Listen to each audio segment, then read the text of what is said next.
नमस्कार एवं उत्तर प्रदेश में आपका स्वागत है। मैं हूं सौरभ शर्मा। आइए नजर डालते हैं इस वक्त की हेडलाइंस पर।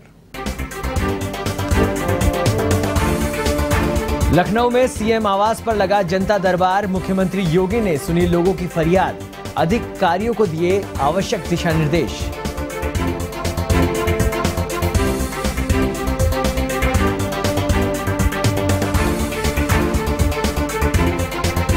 योगी सरकार के 2 मंत्रियों की नाराजगी आई सामने। दिनेश खटीक ने कहा, दलित हूं इसलिए नहीं सुनते अफसर। तो जतिन प्रसाद ने भी जताई नाराजगी। अमित शाह को लिखा पत्र, योगी बोले सब अफवाह।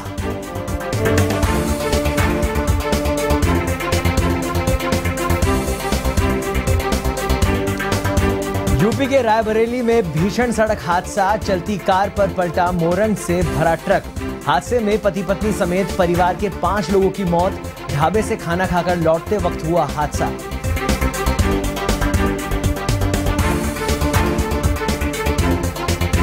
लखनऊ में अमौसी एयरपोर्ट पर कस्टम विभाग की कार्रवाई। यात्री से 10 एयरगन और आर्म्स एसेसरी जब्त। 20,54,000 रुपए बताई जा रही जब्त माल की कीमत।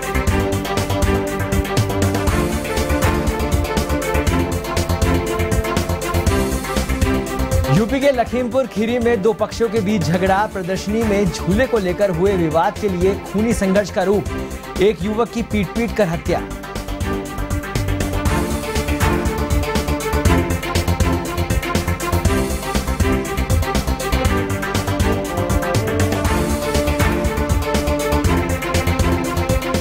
अब खबरें विस्तार से। उत्तर प्रदेश के लखनऊ में सीएम आवास पर जनता दर्शन कार्यक्रम का आयोजन हुआ। इस दौरान सूबे के मुखिया सीएम योगी आदित्यनाथ अपने सरकारी आवास पर आमजन से रूबरू हुए और लोगों की फरियाद सुनी। जनता दर्शन में सीएम योगी ने अधिकारियों को जनता की समस्या निस्तारण के निर्देश दिए, साथ ही आमजन को हर संभव मदद का आश्वासन दिया।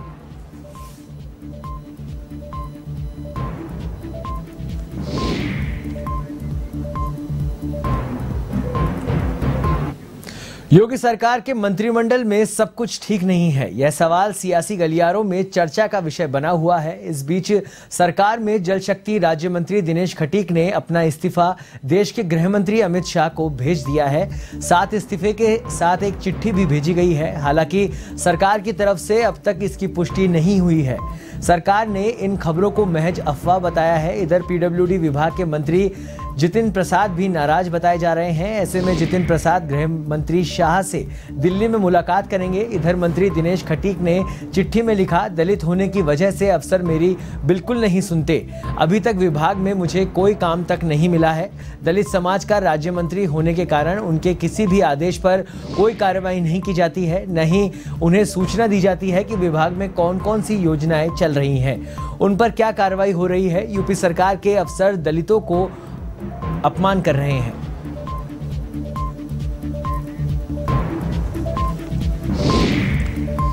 इस खबर पर अधिक जानकारी के लिए हमारे साथ जुड़ चुके हैं हमारे उत्तर प्रदेश के स्टेट हेड अमरीश सिंह। अमरीश जी, 2 मंत्री इस्तीफा दे चुके हैं, ऐसी बातें सामने आ रही है, क्या कुछ अपडेट है इसको लेकर?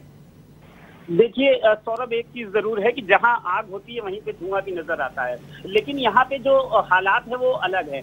अपनी उपेक्षा से नाराज है दोनों मंत्री। हालांकि जिस तरीके से कार्य कर रही है उत्तर प्रदेश सरकार, पिछली सरकार में भी जब योगी आदित्यनाथ मुख्यमंत्री के रूप में पहली बार आए थे, तभी से ब्यूरोक्रेसी जो है वो हावी थी मंत्रिमंडल पर। और न सिर्फ मंत्रिमंडल बल्कि विधायक और सांसदों की भी उत्तर प्रदेश में बिल्कुल नहीं सुनी जाती है। और इसका एक बड़ा कारण यह रहा है कि जिस तरीके से लगातार शिकायतें मंत्री विधायकों और सांसदों की आती थी, उसी से मुख्यमंत्री नाराज हुए थे। और उसके बाद ब्यूरोक्रेसी को उन्होंने खुले तौर पर छूट दी थी कि बिल्कुल भी किसी की बात को संज्ञान में नहीं लिया जाएगा जब तक कि बहुत जरूरी ना हो, और जब तक जरूरी नहीं होगा तब तक सुनवाई नहीं होगी। और इसी का एक नजारा था कि 2 मंत्री फिर से नाराज हो गए हैं। पिछले बार भी चुनाव से अभी 6 महीने पहले की बात है, चुनाव से ठीक पहले जिस तरीके से योगी मंत्रिमंडल में कई मंत्रियों ने इस्तीफा दिया था और कई की खबर भी आ रही थी, लेकिन जो बाकी बचे मंत्री थे उनको किसी तरीके से समझाया गया कि अब की सरकार बनते ही आपकी जो शिकायतें हैं उसको दूर करने का प्रयास किया जाएगा। लेकिन पिछले काफी समय से जिस तरीके से ट्रांसफर पोस्टिंग में उथल पुथल मचा था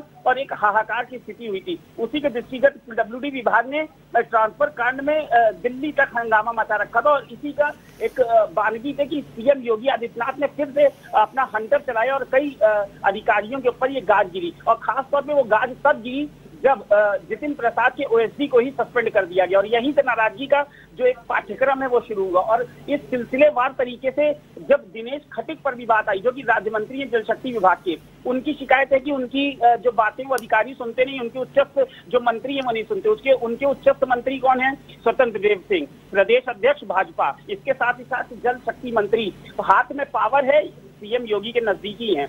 तो यहाँ पे अगर किसी भी तरीके की शिकायत होगी तो उस पर अमली जामा तभी पहनाया जा सकेगा जब सीएम योगी तक बात पहुंचेगी। सीएम योगी से शिकायत का ये जो सिलसिला है लगातार पहुंच तो रहा है, लेकिन शायद कहीं ना कहीं उस पर जो दिल्ली की एक बैठकें होती हैं वहां पे इन चीजों को विराम लगा दिया जाता है। लेकिन पिछले कई दिनों से दिनेश खटीक और जितिन प्रसाद मुख्यमंत्री योगी आदित्यनाथ से समय मांग रहे थे मिलने का। जब उनको ये समय नहीं मिला तो उन्होंने दिल्ली का दरवाजा खटखटाया। दिल्ली में समस्याएं कुछ सुलझाई तो गई, वहीं जितिन प्रसाद से ये भी कहा गया कि मुख्यमंत्री जी से बात कीजिए। मुख्यमंत्री जी से बात करने के बाद शायद उनकी बातों को फिर से उन्हें लगा कि नजरअंदाज किया जाएगा, तो फिर उन्होंने अमित शाह से मुलाकात की। इस बीच आज सुबह खबर आती है कि दिनेश खटीक साहब ने इस्तीफा दे दिया है। इस्तीफे के बाद फिर से जोर पकड़ता है सिलसिला, क्योंकि कल यूपी कैबिनेट की बैठक थी और यूपी कैबिनेट की बैठक में दिनेश खटीक मौजूद नहीं थे। तभी से ये सिलसिला आम हो गया था कि नाराजगी का ये जो दौर है अभी भी जारी है। लेकिन फिलहाल स्थिति ये है कि अपर मुख्य सचिव सूचना नवनीत सहगल ने सुबह स्पष्टीकरण दिया और उन्होंने कहा है कि महज यह अफवाह है इस्तीफे की जो खबरें हैं, इस्तीफे की खबरें बेबुनियाद हैं। लेकिन फिलहाल कल सीएम योगी ने भी अपने मंत्रिमंडल के सदस्यों से और अफसरों से एक बैठक की है और उसमें ये कहा गया है कि बिल्कुल भी ब्यूरोक्रेसी के जो अफसर हैं वो मंत्रियों की बात सुनेंगे, उनकी शिकायतें नहीं आनी चाहिए। लेकिन ये सिर्फ क्या शिकायतों को दूर करने का एक समाधान मात्र था कि इस पर भी एक जो हंटर है उसको सिर्फ एक विराम देने के लिए कहा गया था। सौरभ, अमरीश, ये और बात है कि आपकी नाराजगी हो और इस्तीफा दिया जा रहा हो, लेकिन जहां पर दिनेश खटीक का बयान आया है वो खुद मंत्री पद पर हैं और वो कह रहे हैं कि दलित हूं इसलिए अधिकारी, तो कहीं ना कहीं पार्टी की साख पर भी सवाल बन रहा है। देखिए, बिल्कुल पार्टी की साख पर सवाल तो बन रहा है। उन्होंने ये भी कहा है कि मेरे ही विभाग के अधिकारियों द्वारा मुझे कोई तवज्जो नहीं दिया जाता है, दलितों को उचित मान सम्मान नहीं मिलता है। लेकिन प्रधानमंत्री जी और मुख्यमंत्री जी जिस तरीके से कहते हैं सबका साथ सबका विकास, उसकी तर्ज पर अगर बात की जाए, दलित समाज की बात की जाए, तो जिस तरीके से यहाँ पे दलित समाज को के कई मंत्री हैं और उसमें उत्तराखंड की राज्यपाल भी हैं जिनको फिर से इस बार महिला समाज कल्याण मंत्री बनाया गया, तो ये कह देना कि दलित समाज के होने की वजह से उनकी बात नहीं सुनी जा रही है, इस बात पे थोड़ा सा जो अचंबा पहुंचता है, क्योंकि इस तरीके की बातें जो है वो बेबुनियाद तौर पर हैं और खुलकर अभी तक दिनेश खटीक ने इस बात को कहा भी नहीं। हालांकि अमित शाह को उन्होंने पत्र जरूर लिखा है, लेकिन फिर भी कुछ भी तुरंत कह देना शायद अभी जल्दीबाजी होगी। अमित शाह को उन्होंने पत्र लिखा और जरूर ये अंदर खानों की बातें हैं जो बाहर निकल कर आ रही हैं, जल्दी इस पर समाधान होगा। क्योंकि पिछले बार चुनाव से ठीक पहले जिस तरीके से 4 मंत्रियों ने लगातार इस्तीफे दिए थे, कुछ विधायकों ने इस्तीफे दिए थे और उसके बाद ऐसा लग रहा था कि भाजपा सरकार जो है बैकफुट पर जा रही है। लेकिन ऐन समय पर जिस तरीके से भाजपा आलाकमान ने, यानी दिल्ली की सरकार ने जिस तरीके से उत्तर प्रदेश में दखल अंदाजी की थी और उसके बाद से सारा मामला शांत हो गया था, इस बार भी कुछ ऐसा ही लगता है। और जरूर जल्दी ही इस जो भी ये कारण बताओ नोटिस जारी किए जा रहे हैं मंत्रियों को, उससे मंत्रियों को जल्दी ही आराम मिलेगा और ये जो नया फरमान है उस पर भी फिलहाल विराम लगता सा नजर आएगा। सौरभ, धन्यवाद अमरीश इस तमाम जानकारी के लिए। तो कहीं ना कहीं यूपी के अंदर इस समय मंत्रियों के बीच में कुछ नोकझोंक चल रही है। फिलहाल मुख्यमंत्री योगी आदित्यनाथ ने उनके इस्तीफे से और इन खबरों से पूरी तरह से इनको नकार दिया है। बढ़ते हैं अगली खबर की तरफ। पूर्व मंत्री सांसद कुंवर रेवती रमन सिंह ने उत्तर प्रदेश के मुख्यमंत्री योगी आदित्यनाथ को पत्र लिखकर प्रयागराज सहित संपूर्ण यूपी को सूखाग्रस्त घोषित करने की मांग की है। कुंवर रेवती रमन सिंह ने कहा है कि आधा सावन बीत गया है लेकिन कहीं भी वर्षा नहीं हुई है, जिससे 70% धान की रोपाई नहीं हुई है। पूर्व सांसद ने कहा कि एक तरफ बरसात नहीं हो रही तो दूसरी तरफ बिजली नहर की भी स्थिति अच्छी नहीं है, ऐसे में किसान धान की रोपाई कैसे करे। सांसद ने मुख्यमंत्री से मांग की है कि शीघ्र संपूर्ण उत्तर प्रदेश में को सूखाग्रस्त घोषित कर सभी प्रकार की वसूली स्थगित की जाए, क्योंकि किसान वैसे ही महंगाई में आर्थिक तंगी से झेल रहे हैं।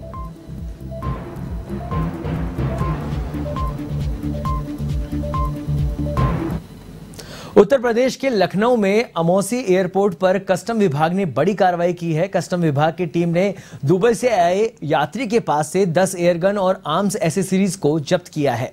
इस जब्त माल की कीमत लगभग 20,54,000 रुपए बताई जा रही है। ये यात्री दुबई से एयर इंडिया की फ्लाइट में लखनऊ पहुंचा था।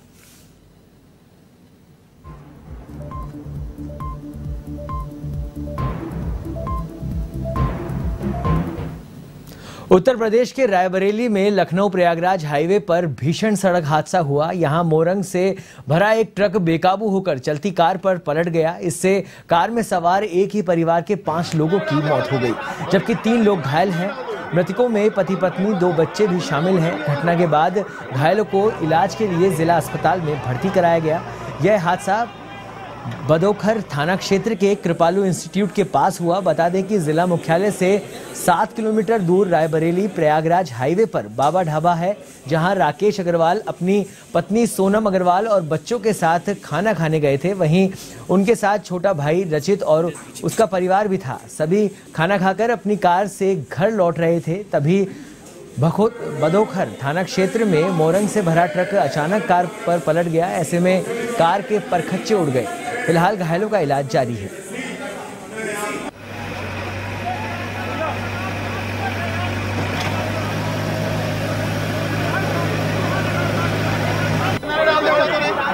गाड़ी को डाल दो, पानी के हाथ से निकाल के देख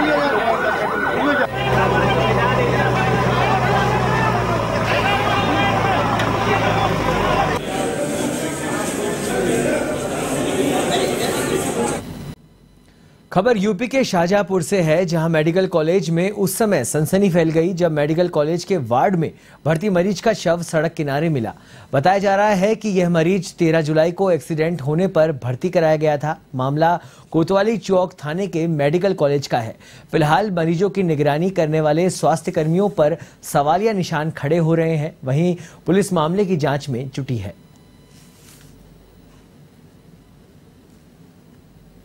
इसके बारे में जानकारी ली है। मरीज 13 तारीख में भर्ती हुआ था, बराबर इसकी जांच हो रही थी। आज सुबह एक्सरे के लिए बात हुई थी, एक्सरे पहले जमा हो चुका था, इनको ले जाने की बात थी, लेकिन आगे बगल बात किया गया तो मरीज रात को भी कुछ अपने आप चला जा रहा था। घर वाले मिले नहीं उनको जिसमें बात रेस कर सके, लेकिन मरीज के तो और भी अटेंडेंट है जो 3-4 बेड हमारे सामने लगे, उनसे बात की। उन्होंने कहा कि डॉक्टर और स्टाफ पूरा ख्याल कर रहा था, उनको इलाज चल रही थी बराबर। मरीज अपने मरीज उठ कर गया है, तो उनका भांजा रोका बोल रहा था कि हम साथ में चले गए, चला गया। खबर यूपी के लखीमपुर खीरी से है, जहां प्रदर्शनी में झूले को लेकर एक विवाद हुआ, जिसमें एक युवक की पीट कर हत्या कर दी गई। बता दें कि शहर के विलोबी मैदान में इन दिनों प्रदर्शनी लगी हुई है। वहीं पर झूले को लेकर 2 पक्षों में झगड़ा हो गया। इस दौरान झगड़े ने खूनी संघर्ष का रूप ले लिया, जिसमें अकील नाम के युवक की मौत हो गई। इधर घटना के बाद पुलिस ने 2 आरोपियों को हिरासत में लिया है। साथ ही मौके पर भारी पुलिस फोर्स को तैनात किया गया है। फिलहाल मामले की जांच जारी है। तो हमको कॉल आई, सर ने कॉल किया था हमको, कैसे से बात हो गई, बताया भी नहीं क्या हुआ है। उस लड़का जो साथ था उसके दोस्त, उसी ने लेके आया यहाँ पे, बताया नहीं, उसको हटा दिया यहाँ से। हमने कहा इससे पूछो, वहाँ पे इंक्वायरी किया, उसने हटा दिया, इसको हटा दिया। अब पता नहीं क्या हुआ। अब सर यही तो पता नहीं, अगर पता होता तो सर हम खुद इसको मार डरते सर जी, हमको कुछ। आज देर शाम झूला झूलने को लेके कुछ लड़कों में आपस में विवाद हुआ था। उस विवाद के थोड़ी देर के बाद ये लड़के सड़क पर आकर फिर से एक दूसरे के आमने सामने आ गए, जिसमें इनके बीच कुछ हाथापाई हुई। पूरी घटना सीसीटीवी कैमरे में कैद हो गई है, जिसका अवलोकन किया जा रहा है।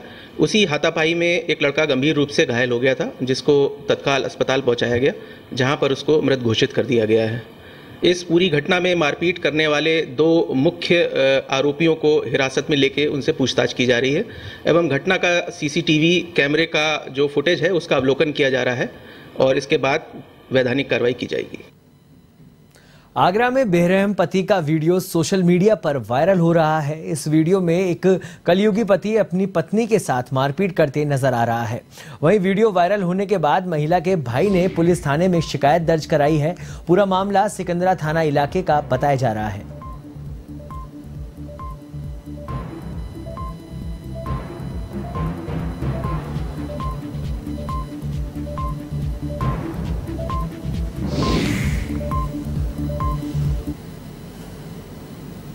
यूपी के कानपुर देहात में एक वीडियो सोशल मीडिया पर तेजी से वायरल हो रहा है। इस वायरल वीडियो में छोटे छोटे बच्चे स्कूल की पानी की टंकी साफ करते नजर आ रहे हैं। वहीं मौके पर मौजूद एक व्यक्ति बच्चों से पानी की टंकी साफ कराते दिखाई दे रहा है।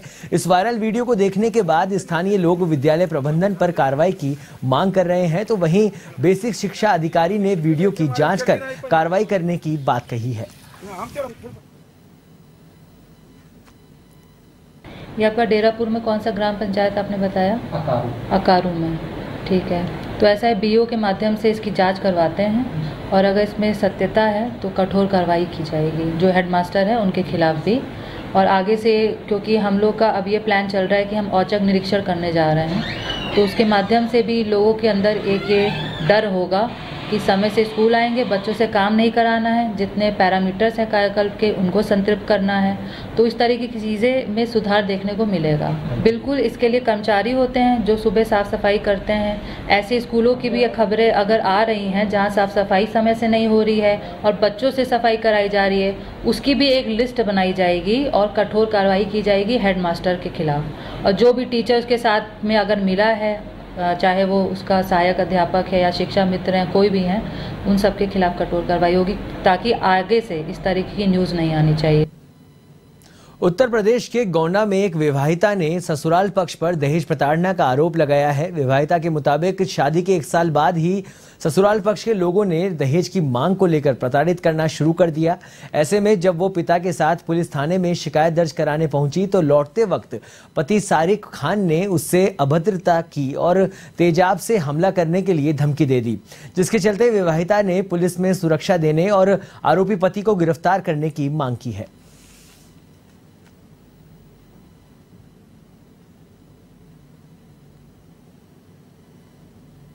2019 में शादी हुई थी।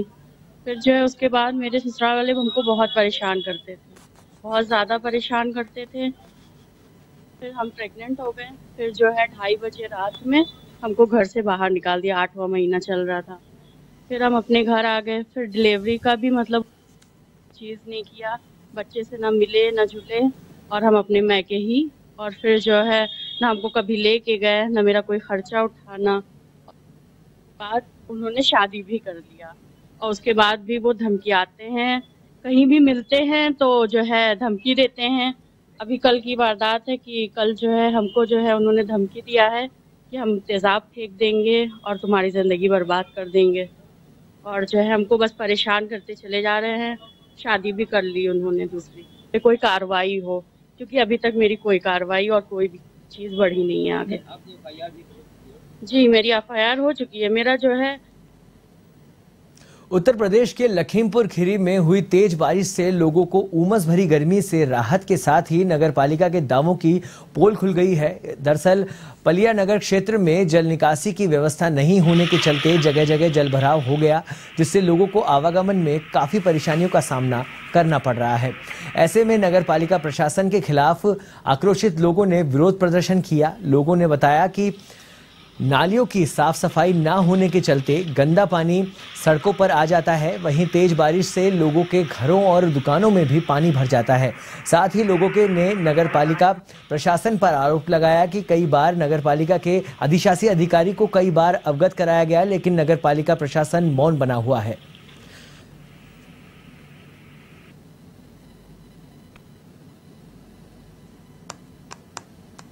पानी गिरता है यहाँ पे, इतना पानी भर जाता है कि घरों में सब कहीं पे मोहल्ला माई ग्राम में समस्या इतनी ज़्यादा है कि हर नाले यहाँ पे सब बंद हुए हैं। कोई कर्मचारी नहीं आता है सफाई करने के लिए। यहाँ पे भाई साहब पानी का कोई निकास नहीं है सही से, ठीक से नाला को नहीं बना है, नालियाँ सब जाम पड़ी है और यहाँ पे जरा सा भी बारिश हो जाती पानी भर जाता है। इससे बहुत समस्याएं पैदा हो जाती है। नगर पालिका परिषद में कई बार जा चुकी है, मेंबर से भी कहा जा चुका, वार्ड मेंबर से, लेकिन समस्या का समाधान नहीं होता। ये 1 घंटा भी अगर आधा घंटा बारिश हो जाए तो पानी भर जाता है घुटनों तक। तो क्या वही बीमारियां, परेशानियां, खुजली, यही सब हाथ पैरों में हो जाती है।